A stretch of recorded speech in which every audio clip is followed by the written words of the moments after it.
自動でお風呂を沸かします。お風呂の線は来ましたか？自動でお風呂を沸かします。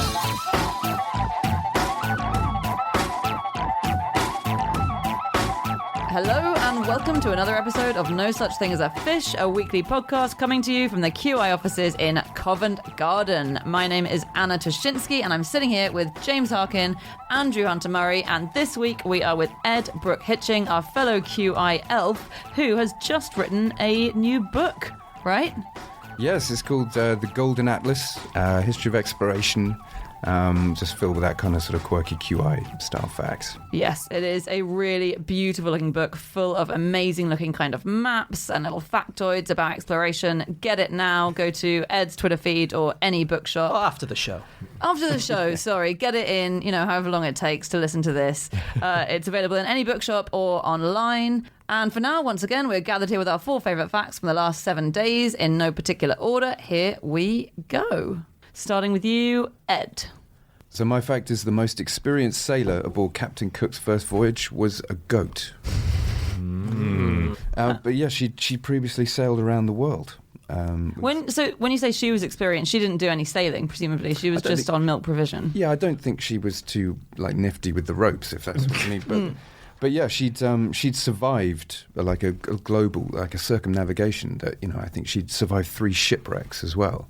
Wow. That's pretty amazing. All for her milk. So she was, a really impressive. What was she called? She didn't have a name, but she's known as the well-travelled goat. That is the first animal to travel around the world. And in fact, wasn't she the first female to travel around the world? Yeah. And they didn't even give her a name. They named That's her pretty the rough. well-travelled, and then they put her species name at the end. What's wrong with that? Yeah. But they gave her some jewellery, like when she returned, safe and sound, she went to live in Mile End, and they gave her a silver collar. She was quite a fancy goat. And then when she died, Dr. Johnson wrote her epitaph. Do you think they brought her on because she was so experienced, as well as her milk stuff? Like, because you could get milk from any goat, but this is a goat that's been on 2 different expeditions. Proven, yeah. She's probably there like a cigarette in her hand, like no worries at all. But I guess, she could have been thought of as a lucky goat if she'd survived shipwrecks. Yeah, definitely. So that's something. Captain Cook actually once did chase a goat across an entire island. That's true. Was it a big island? I don't know. It was a stolen goat, though. Was it? So Captain Cook was making these voyages around the world, wasn't he? And the first one was scientific, and the other 2 were discovering, botanical things and land masses, and that frequently things got nicked by the people he encountered, the Aboriginals who he was meeting for the first time, because there wasn't the same sense of property rights and ownership and things like that. And some things he said, no, we should just let it go, this doesn't matter. But other times, when it was an important thing for the mission, he was really a stickler for getting it back. And he wanted the goat back because the 3rd voyage, one of the missions was to introduce European livestock, so pairs of European livestock. So if you've lost one goat, it's very, very hard to get goat breeding. I can't believe they didn't bring a spare, though. Because you'd assume that a couple might go. I would have brought 5 or 6, I think. Yeah, I mean, if we can just stock 6 ships' worth of stuff, then that's fine. I think it was quite crowded for space on these ships, Anna. Fair enough. You have been the worst on Noah's Ark. Why have you only got 2 of everything? We What if bring one is 20 of stolen? everything. What if these 2 don't fancy each other? Well, a lot of room on the ship would have been taken up with sauerkraut. They brought several tons of sauerkraut because Captain Cook was one of the first to realise that scurvy could be treated with like vitamins, and he didn't quite understand why.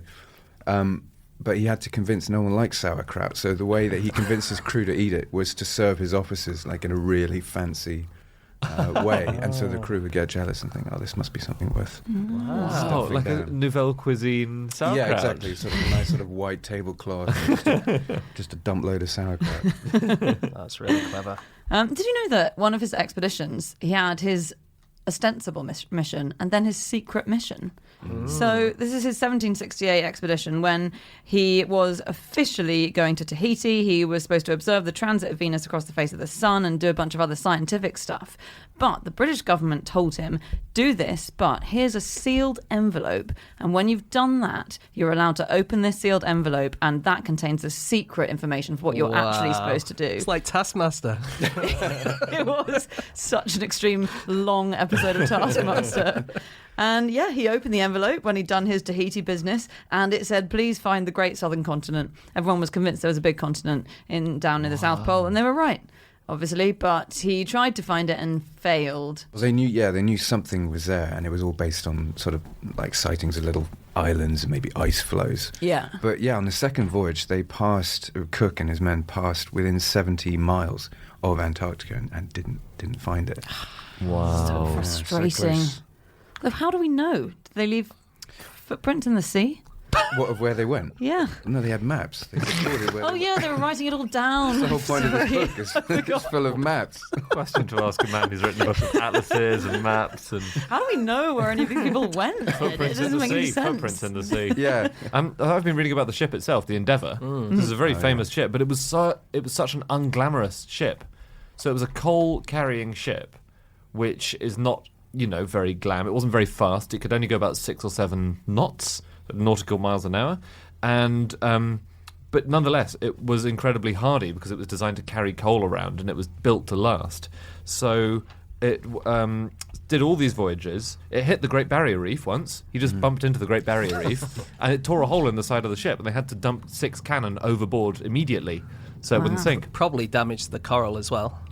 Oh yeah, but who cares? I It's mean, coral. I was just thinking that's effectively a footprint of the sea, isn't it? Yes.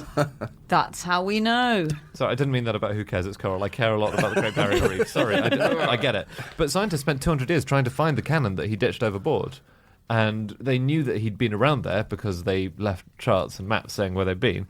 But no one could actually find the exact cannon until 1969, when they went there with a magnetometer looking for the iron of the cannons. Oh, wow, Testing cool. for magnetism in the Barrier Reef, yeah. Very clever. They found them. Well, because we also quite recently found the Endeavour itself, didn't we? So the Endeavour was actually 2 ships in a way, because he used it 1770s, 1760s, 1770s. He used it, and then it was renamed and repurposed. It became the Lord Sandwich, and it took place in the Battle of Brooklyn in 1776. It's one of the largest ships used there, and we only found out in the 1990s that was the same ship. So I find that really weird that ships are fully repurposed. But it was called the Lord Sandwich. Captain Cook was killed on the Sandwich Islands. It all comes full circle, like the world he travelled around. He was. What happened to him? He was baked, was he? Well, or put in a big pot or something? There's a big popular myth that he was eaten, wasn't there? But yeah, he wasn't eaten, he was just baked, so his bones could be removed and treated respectfully. Okay. It's a big honour to be baked. I don't think I'd like to watch the Sandwich Islands version of the Great Sandwich Island Bake Off.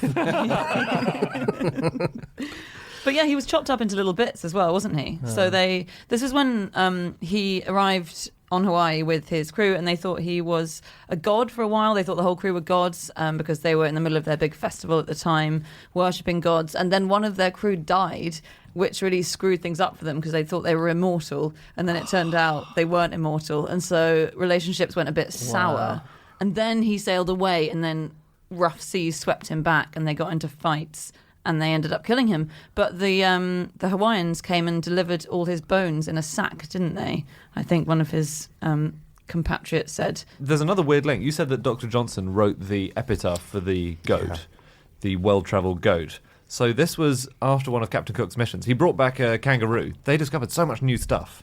They brought back 30,000 botanical species, 250 new fish, and 5 mammals, including a kangaroo.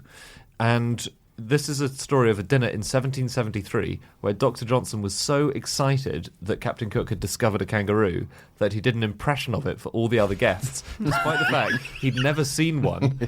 Okay, so here's the account. He stood erect, put out his hands like feelers. This is Dr. Johnson. He put out his hands like feelers and, gathering up the tails of his huge brown coat so as to resemble the pouch of the animal, made 2 or 3 vigorous bounds across the room.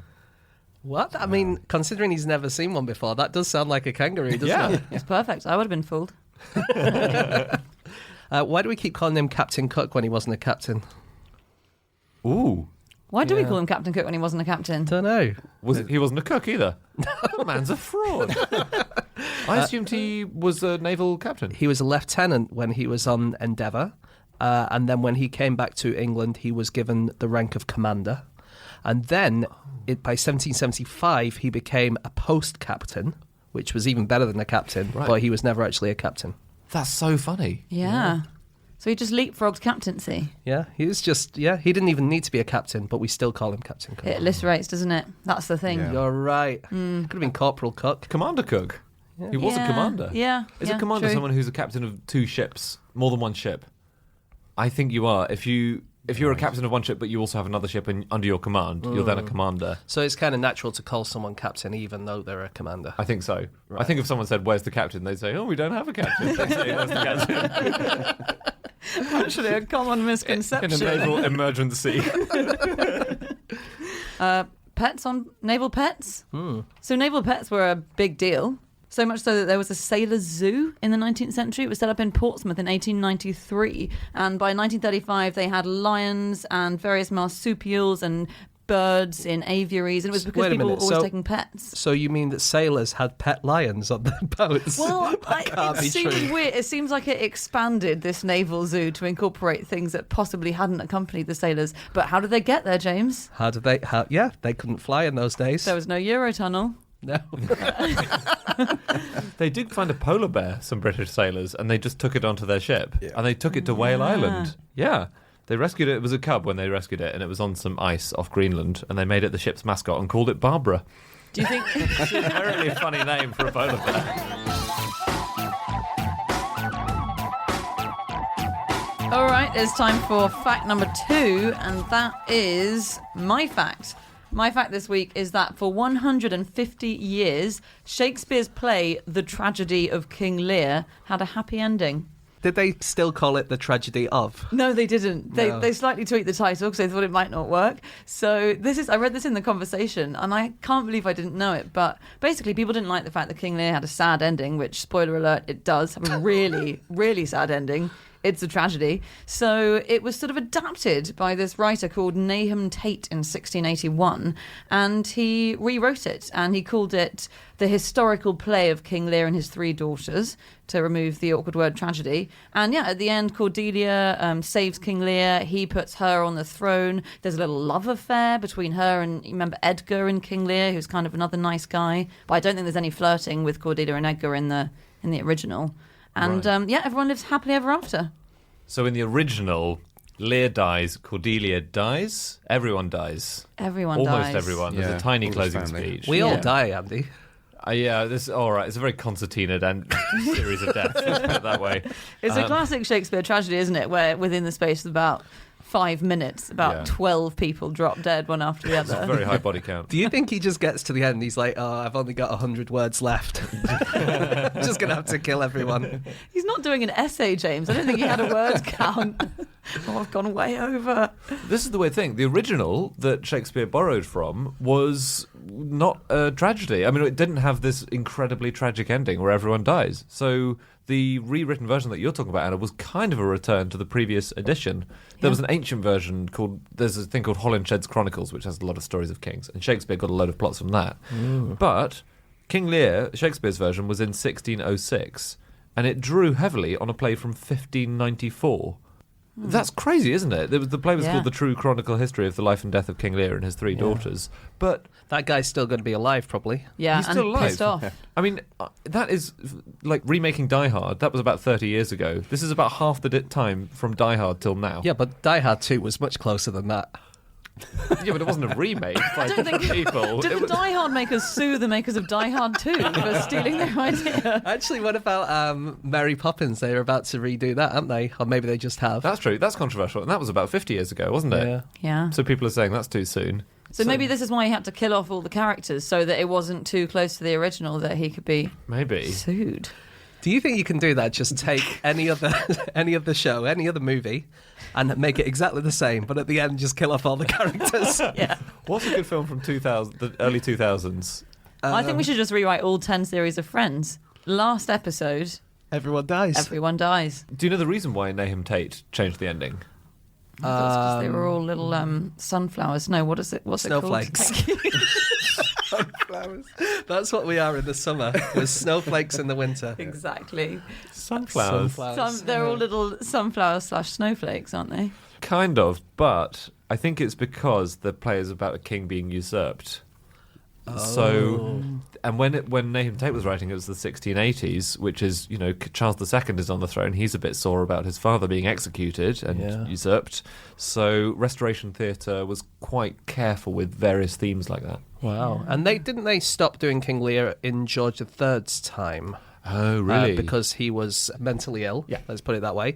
But he read King Lear and had a bout of mental illness after having read King Lear. Really? Yeah, and they put him in a straitjacket and tied him down, and he was described as agitated and confused, and he ended up in bed for weeks afterwards because he'd read King Lear and I don't know, had thought that it was to do with him. Wow. Maybe it is a dangerous book. Samuel Johnson didn't like it, even though he published one of those seminal No kangaroos versions in of it. No bloody kangaroos. Oh, he didn't do an impression of Mad King as well. No, he rewrote the whole thing with only kangaroos as characters. This is... I genuinely have a fact about that. Oh my God. In 2014, there was an English playwright who staged a version of King Lear called King Lear with Sheep, which features one human character and then about 9 sheep. And he's trying to direct a King Lear. The character in the play is trying to direct King Lear with sheep, and they disobey him, and he goes mad and starts acting out the narrative himself. And she said, I wanted to use the idea of non-cooperative actors to explore the themes of King Lear, because there's a big scene where Cordelia doesn't do anything when she's told to. And she also said it's cheaper than paying actual actors. Okay, I've got a fact about that, which is kind of linked, which is that Nahum Tate, as well as doing this play, he also wrote the song While Shepherds Watch Their Flocks. Wow. Which is the earliest English carol written that we're still singing the original words of. So he would have loved this new adaptation. I should just say, Samuel, to finish off the Samuel Johnson thing, before those sheep redirected us, he said that King Lear really troubled him, so it caused him extreme discomfort. And even though he published this edition in 1765, he found the death of Cordelia so upsetting that he never ever read it again. He refused to read it again. Unless his editor was literally like, you have to look at these pages to work out what we're going to cut. Because he said it was so traumatic. Wow. They were really... Victorians found Shakespeare very horrible. They rewrote a lot of them. I mean, what it made me think of, you're talking about like sensitivity to kings being overthrown. Do you know the movie Doctor Strangelove? Mm-hmm. Yeah. You know they filmed an alternate ending. Oh, So it ends with a big sort of Doctor Strangelove getting out of his wheelchair and miraculously walking, and then the world blows up. Mm-hmm. But there was a filmed custard pie fight in the war room, and there are photos of it. You can Google it, and you can see Peter Sellers and everyone throwing cream pies at each other. That's amazing. Yeah, that sounds great. And he effectively went with the Shakespeare ending, didn't he, where everyone dies? Yeah. Oh, yeah. Really? Yeah. I did a little work on Nahum Tate. Oh, yeah. Mm-hmm. You know, his father was called Faithful Teat. Wow. God. I mean, that's a strong name, isn't it? Yeah. Faithful Teat. That's also the name of one of the goats that went round the world. And then I guess he changed his name. He didn't want to be called Teat anymore, so Nahum Tate must have changed it. But he was a big deal. He was poet laureate. Was he? Yeah, Nahum Tate was as well, I think. Oh, sorry, that's what I mean. Oh, Nahum right. Tate was, yeah.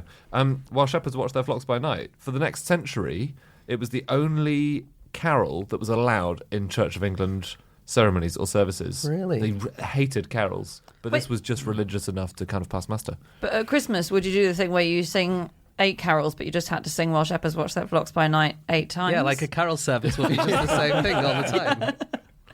And if you'll now turn your pages to carol number 5, While Shepherds Watched. And the only change that's been made over the last 300 years, according to Wikipedia this is, the only change that's been made has been changing the word from whilst to while. So from whilst shepherds, and the other change is where they changed it to while shepherds washed their socks. That was the other one, of course, but... That was the original. Titus Andronicus was also changed. In Titus Andronicus in 1850, there's this big rape scene where a woman has her tongue cut out and her hands cut off, and it's to prevent her spilling the names of her attackers. And that was all completely edited. There was a version of Hamlet where Ophelia dies from accidental drowning because it was thought to be too upsetting that it was suicide. It was so I think people are often saying that we're a bit too pathetic now, a bit too snowflakey. It was Bowdler who did the accidental drowning, wasn't it? Yeah. From whom we get Bowdlerized. Well, so there's a really cool, like, a fan theory about him. It's just a theory, actually. I don't know why. About Bowdler? Yeah. So he published this thing called The Family Shakespeare because he was saying this is the thing that all families can read together. So if you're reading out to your children, you don't want to read a rape scene where someone's got the tongue cut out and hands cut off, which is kind of reasonable. Yeah. So there's also lots of naughty stuff. There are characters who are prostitutes and all that had to go. But there's a theory that it wasn't the Reverend Thomas Bowdler who did most of the cutting. It was his sister. She did most of the cutting and she produced the first version. But Bowdler claimed to have written it so that his sister didn't have to publicly admit that she had understood the rude bits or read them. That's so funny. Maybe. Wow. When he was 40, just over 40, Bowdler married a lady called Elizabeth Frevennan, and it was such a bad marriage that they split up quite quickly, and nobody in the family was ever allowed to mention Elizabeth's name ever again. So his whole life was Bowdlerized, basically. Wow. That's Cool, great. isn't it? God, he was very free and easy with editing, basically, wasn't he? He edited his life out of Yeah. his life. Queen Victoria said she'd never had the courage to see The Merry Wives of Windsor. She wrote to her daughter, who was a Shakespeare fan. She'd never had the courage to see it because she'd always been told how very coarse it was. And It's very boring. I've say that never much. read or seen that one. Some people say that he wrote it in 9 days, and I'll be honest, I'm staggered it took him that long to write that play. It's the least good I've ever read. maybe she just said it was really dull, but didn't want to upset Shakespeare fans. They said, I've heard it's too rude. Yeah, she found him a bit too coarse for her taste generally. There have been 24 operas based on Romeo and Juliet. Wow. The earliest is called Romeo and Julie, which is quite cool, and that has a happy ending. And also, if you go on fanfic.com and look for some fan fiction on Romeo and Juliet, there is a thing called Romeo and Juliet Happy Ending. And at the end, it's like a final scene of Romeo and Juliet, and it says days become days and years become years, and one day Friar Lawrence gets a letter saying that Juliet had died in her sleep, and later that year he gets the same letter from the Montagues that Romeo's died in his sleep. That's a nice ending, isn't it? But yeah. he's substantially older than both those characters, isn't Yeah, he? so they've still died quite young. Yeah. Yeah. I just got one more thing about modern day kind of censorship and prudishness. So did you see that Cambridge University put trigger warnings on lots of its Shakespeare lectures and people got really exercised about Really? this? Yeah. Well, just for like sunflowers who couldn't really deal with it. Sunflowers, yeah. So I think this is why this conversation article came out. It was saying, don't worry, people have always done this. But if you take English literature at Cambridge, then if you go to a lecture, for instance, on Titus Andronicus, or in fact on Euripides the Bacchae, that's another one that has them, then you get one of those exclamation marks in a red triangle at the end of the lecture, which is to say this might contain some traumatic themes. Oh my God. Yeah. If you have been troubled by any of the themes in Titus Andronicus. You've had a rough old life, actually. Yeah. That is tough. If your sons have been baked in a pie.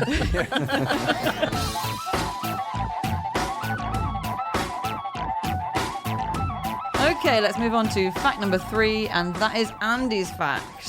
My fact is that some advertisers have started putting single pixels on mobile phone ads, so you think it's dust, try to wipe it off, and accidentally click on the advert. It is genius.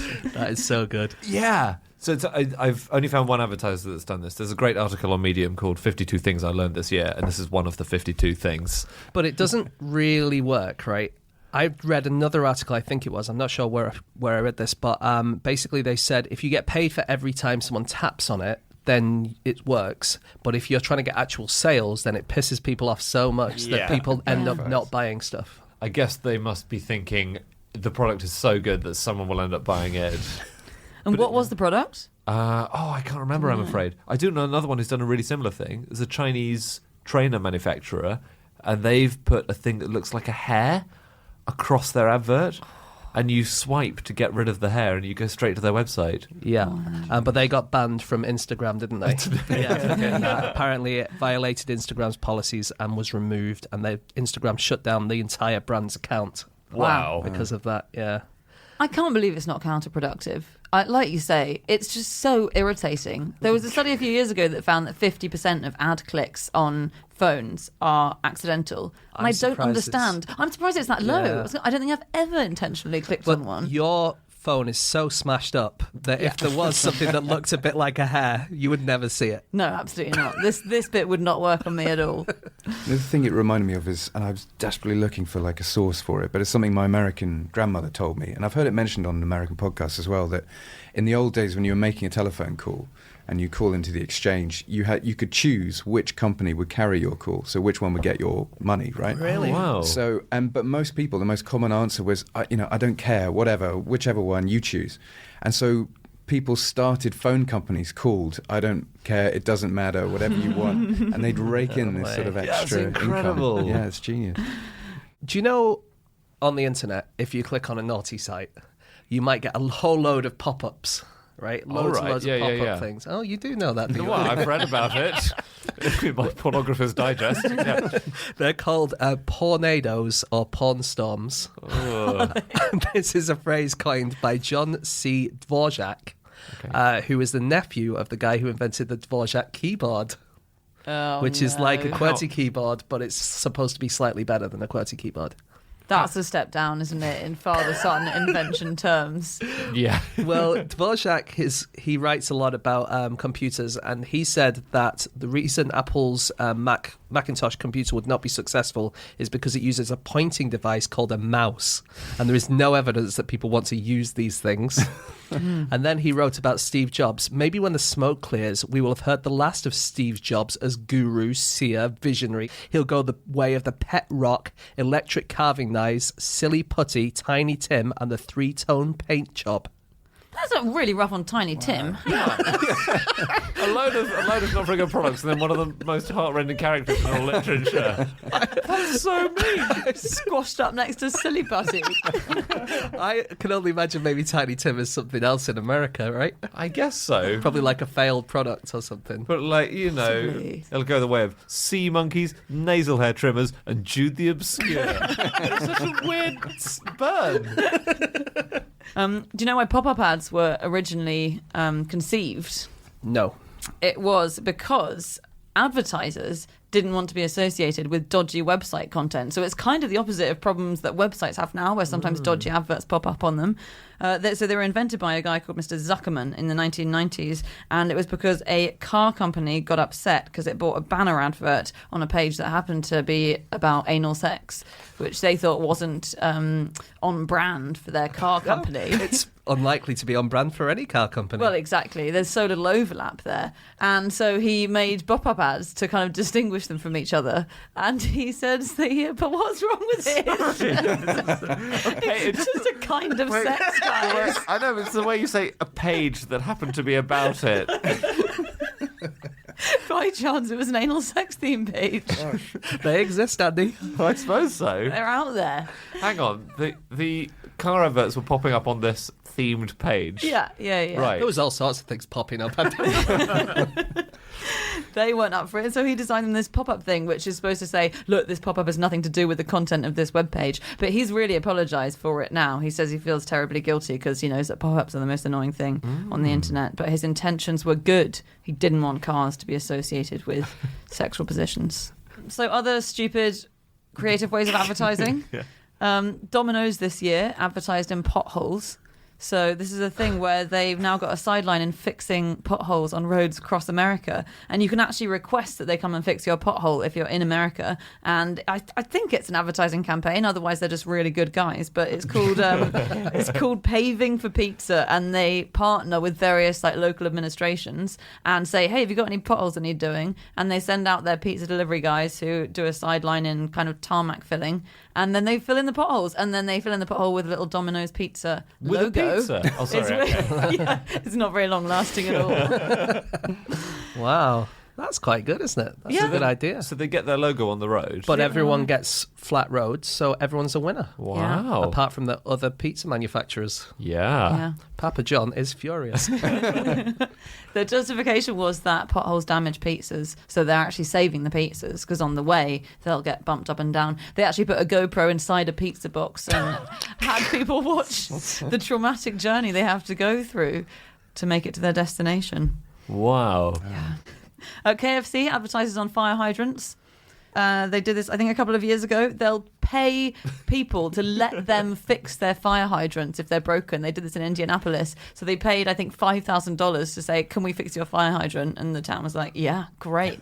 And then they sort of put some KFC advertising on top of it. But they do also fill up the fire hydrant with chicken, which is... But then all the fires smell delicious.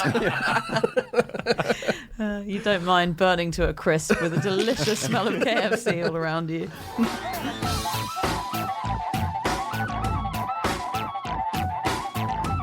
Okay, on to our final fact of the week, and that is James's fact. Okay, my fact this week is that one of the most popular celebrities in London in 1860 was an oyster who could whistle. I mean, one of the most popular. It's so exciting. Also, who could whistle? Not that good. It was a person.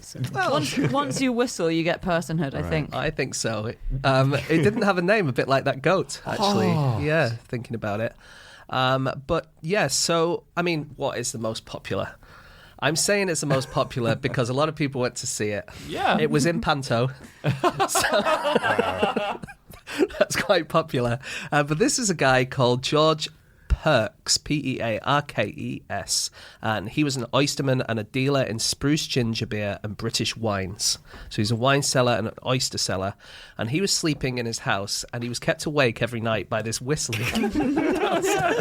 No, he wasn't. He really was. And so he thought that it was a policeman who was walking past every day whistling. So anyway, the whistling got louder and louder, and then eventually he thought he was being burgled, he said. Presumably by a whistling burglar.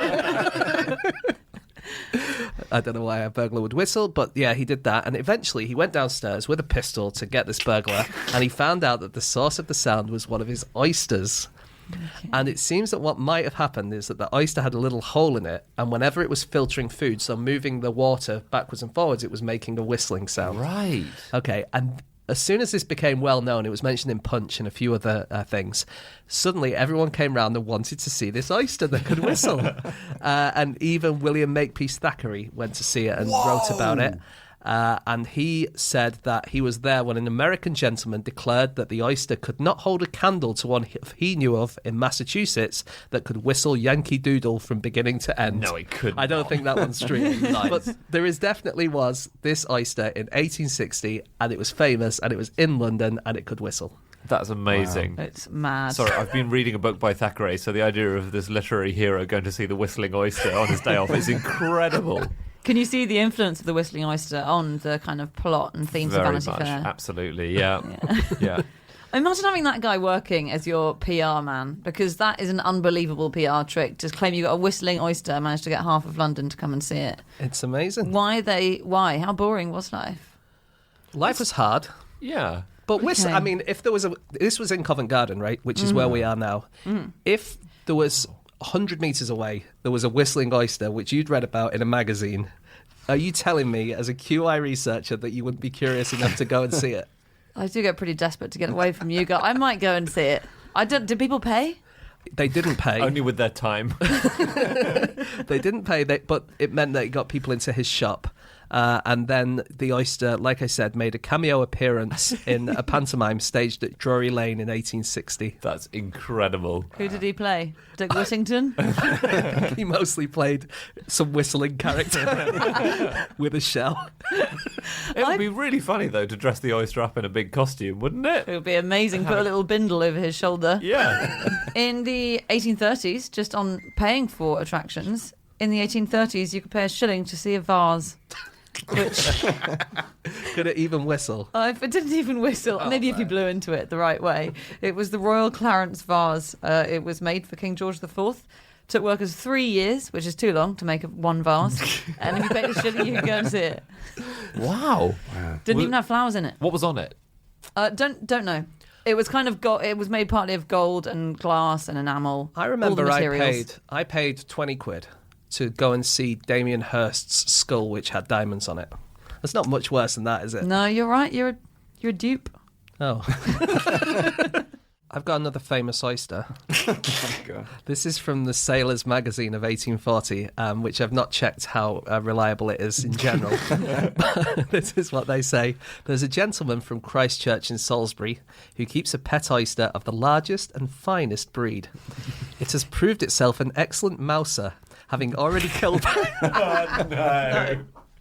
Having already killed 5 mice by crushing the heads of such as tempted by it as a meal. They had the temerity to intrude their noses within his bivalvular clutches, and then he crushed their heads.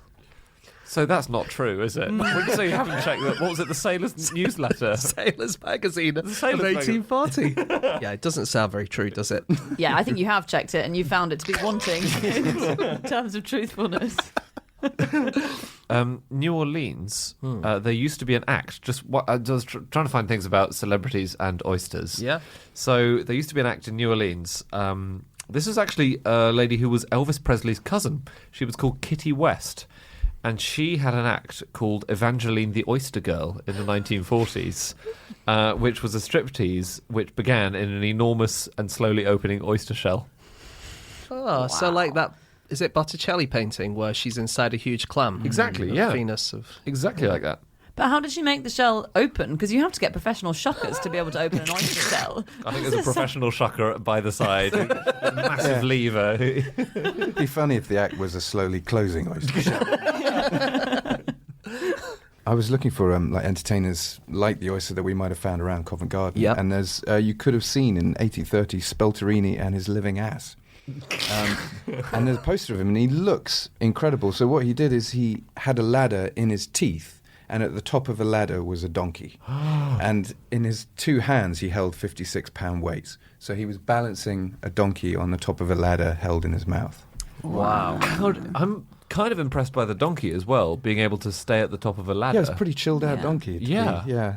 Yeah, That's incredible. So, and apparently there was a Liverpudlian guy called Sam Wilde who did the same thing. And when they were knobbing the crowd, which is the name for passing around the hat. Of course it is. Yeah, sure. Yeah. And they'd say, "Oh, we've got to have just one more shilling, ladies and gentlemen." Then up goes the donkey. That is amazing. That's a quick-thinking performer who's been cheating on his wife. I was knobbing the crowd last night, which is when we hand around the hat, of course. Amazing that you had one guy who was doing that, and he was obviously so popular that another guy decided, I'm going to do that exact same thing. How hard could it be? It's like the guys in Yoda masks, isn't it? It's like a much more impressive version of that. Yeah. In Yeah. Trafalgar Square, you frequently have 3 or 4 guys in Yoda masks. You do. And similarly with them and with this guy, you think they'd just do one little twist, like maybe have a goat, not a donkey. Maybe have a Gandalf mask, not a yoga mask. Yeah. Britain's Got Talent would have been amazing back in the old days. It really would. If today there was a guy on Britain's Got Talent who had 56-pound weights in either hand and a donkey on a ladder in his teeth, he would win, for me, the final immediately. But really, you need to kind of diversify for the later rounds, don't you? Because you can't just turn up and do the same thing again, can you? I've guess- never watched it, but I assume they do different things. I guess you must. And that's the tragedy of Britain's Got Talent, because this guy deserves to win forever. But you could dumb it down, so you could start by holding a chair with a cat on it. So one thing you mentioned, policemen and whistles, and I yeah. I did wonder about that. What did they use? What did we use before whistles? Right, and it might be common knowledge, but in the design of the police whistle came in like 1883, and it was out of a competition. A guy called Joseph Hudson. But before that, they had hand rattles. The police. Really? That's really sound. good. Like soccer referees use whistles, but before that, they used to just wave handkerchiefs or something. Yeah.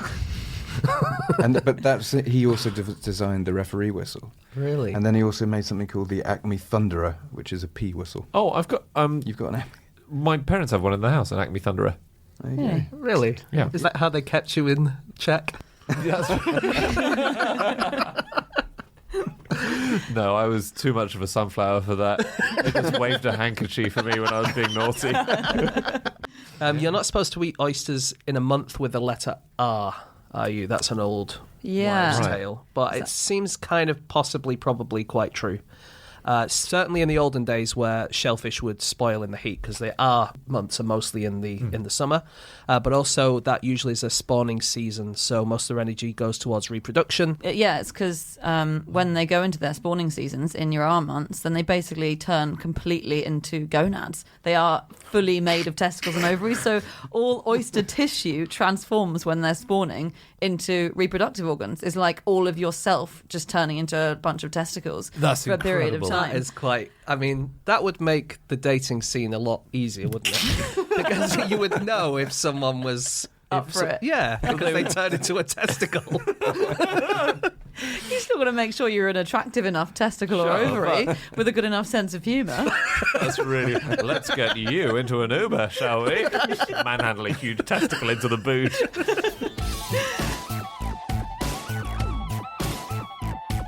Okay, that's it. That's all of our facts. Thank you so much for listening. We'll be back again next week with another 4 facts. And in the meantime, you can catch us on our Twitter feeds, or you can catch these guys on their Twitter feeds. So James is on. At James Harkin. Andy's on. At Andrew Hunter M. Ed is. At Fox Tosser.